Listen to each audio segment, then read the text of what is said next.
E o Supremo Tribunal Federal encerrou ontem o primeiro dia do julgamento sobre a validade da prisão após condenação em segunda instância. Na parte da tarde de ontem foram ouvidas as manifestações da Ordem dos Advogados do Brasil, a OAB, e dos partidos que também entraram com ações para anular as prisões. Os votos dos 11 ministros, além da manifestação da Procuradoria-Geral da República, serão proferidos na sessão de quarta-feira que vem, dia 23. Durante as sustentações, o advogado Juliano Breda, representante da OAB, reafirmou que a entidade pede o respeito à Constituição. Segundo ele, o propósito dos constituintes foi impedir o cumprimento da pena antes do fim de todos os recursos. O advogado José Eduardo Cardoso, ex-ministro da Justiça e representante do PCdoB, afirmou que o texto constitucional é claro ao definir que trânsito em julgado significa uma decisão irrecorrível. Começo essa com você, Constantino, vai lá. Bom, a turma do PCdoB, de repente, demonstrando apreço pela Constituição, é uma piada. Esse assunto vai voltar à nossa pauta aí com frequência, porque a novela ainda continua, né? E nós temos até ministro como Marco Aurélio de Mello apostando num placar, se dizendo contente se for 7-4, que eu acho um absurdo, né? Parece torcida de futebol. Em relação ao mérito, já falamos aqui também, né? Há margem para dúvidas. O texto da Constituição não é tão claro. Então, existe a possibilidade de interpretação de que até trânsito em julgado vai até o último recurso, mesmo aquele que não quer dizer exatamente em relação à pena em si, e sim a outras firulas, digamos assim, ou então a interpretação de que a partir da segunda instância já está plenamente finalizado o processo como um todo e você já pode começar a cumprir pena. Mas eu vou além e falo do espírito da lei, né? Eu acho que é um absurdo, é um escárnio para com a população que está indignada. A Jovem Pan fez hoje, durante os seus jornais aí, pesquisa com os ouvintes e mais ou menos 9-1 é o indicador de quem acha que tem que começar a cumprir pena a partir da segunda instância. Na verdade, a imensa maioria acha que tem que começar a partir da primeira instância, como é em vários países sérios no mundo, né? E só no Brasil a gente fica nesse labirinto cheio de brechas, repleto de filigranas e tecnicidades, onde os poderosos, com acesso a advogados caros, conseguem, então, protelar a punição até prescrevê-la. Então, tudo isso é um absurdo, é o Supremo jogando possivelmente lenha numa fogueira revolucionária, né? Eu acho que o alerta ou ameaça do general Vilas Boas tem que ser levado a sério. Existe um risco de convulsão social se começarem a soltar por conta dessa decisão prisioneiros famosos, poderosos como Lula, Dirceu e outros, né? Então eu acho que estão brincando com fogo.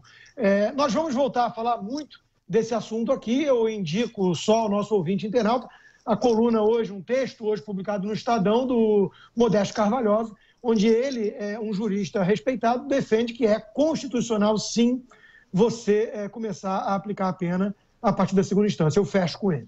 Só antes de passar para você, Vera, vamos adicionar uma outra informação. A Folha de São Paulo informa, pela coluna da jornalista Mônica Bergamo, que Jair Bolsonaro deixou claro a interlocutores que não vai se contrapor à eventual decisão do STF que vete a prisão depois de condenação em segunda instância. Segundo relatos, ele reconhece que está na Constituição que a presunção de inocência só acaba depois de exauridos todos os recursos na Justiça. Caso a Corte Suprema adote esse entendimento, ele aceitará o resultado. Fala, Vera.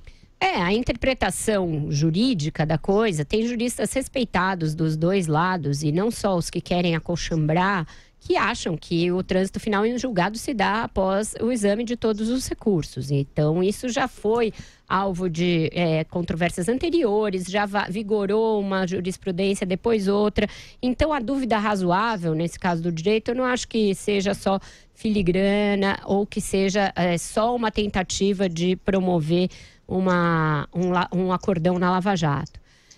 Daí porque eu tenho dúvida se a gente vai viver algo próximo de uma convulsão social. Não vejo nenhum grupo da sociedade organizado o suficiente para levar a que se tenha aí algum tipo de agitação. Pode haver protestos localizados, e eu acho esses protestos legítimos, porque eu também reconheço esse anseio por punição por parte da sociedade, e eu acho que tinha sido um avanço civilizatório a gente evoluir para um sistema em que as penas começam finalmente a ser cumpridas. Isso não é nenhuma inovação brasileira em relação ao que existe no resto do mundo, não era implantar um sistema draconiano em que as pessoas não têm direito à ampla defesa, não têm direito ao contraditório, não têm direito a se defender, era simplesmente dizer que a análise do mérito se extingue após a análise por um primeiro colegiado.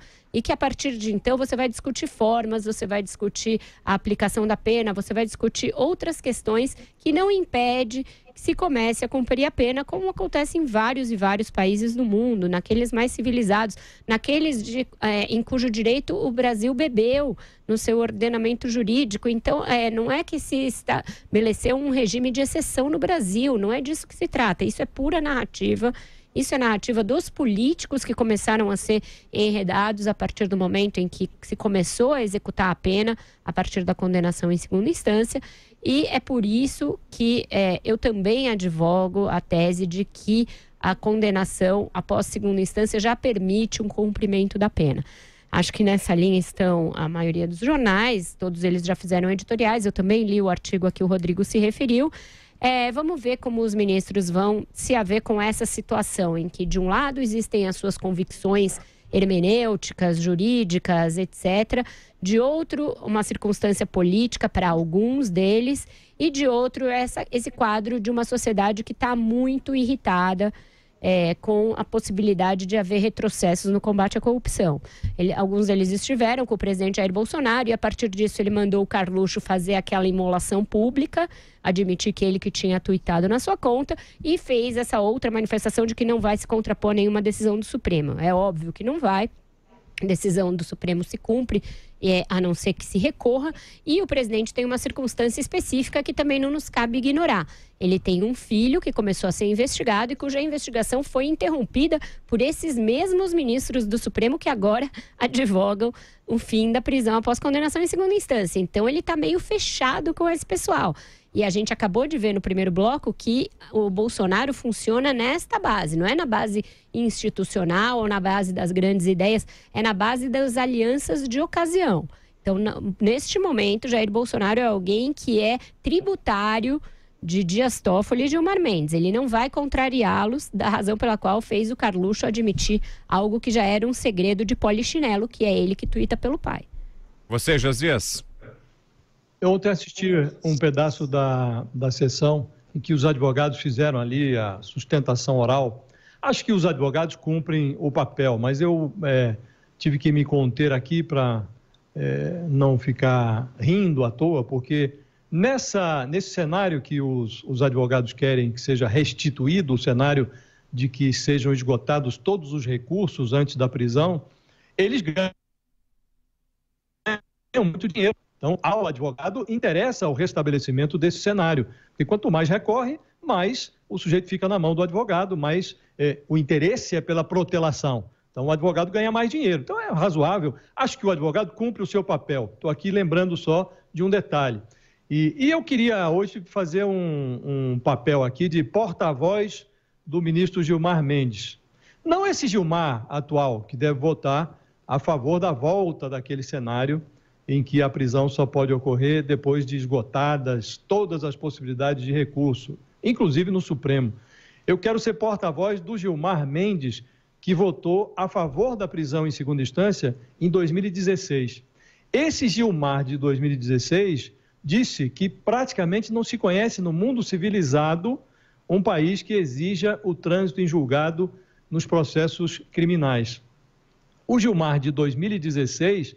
ele adotava uma escala móvel de aferição das culpas. Ele citava ali um especialista, que eu não me lembro o nome agora, e aí o Gilmar dizia que uma coisa é você ter alguém como investigado, outra coisa é ter alguém como denunciado, com uma denúncia já recebida pelo juiz. Outra coisa é você ter alguém que, depois de investigado e denunciado, é condenado em primeira instância. E depois essa condenação é convertida, é confirmada, é ratificada no segundo grau, por um tribunal, já por uma turma. Quer dizer, não é só um juiz, é um colegiado. Aí se estabelece o que o Gilmar Mendes, de 2016, dizia, que é uma progressiva atenuação da ideia da presunção de inocência. essa garantia institucional, dizia o Gilmar Mendes de 2016, ela vai se esmaecendo. Então, o sujeito não pode ser presumidamente inocente o tempo inteiro. Depois de investigado, denunciado, condenado em primeiro grau, condenado em segunda instância, evidentemente, a presunção de inocência ela é mais frágil do que no início. Então, eu fecho 100% com esse Gilmar Mendes de 2016. Por isso, quis ser aqui o porta-voz de Gilmar Mendes por alguns minutos.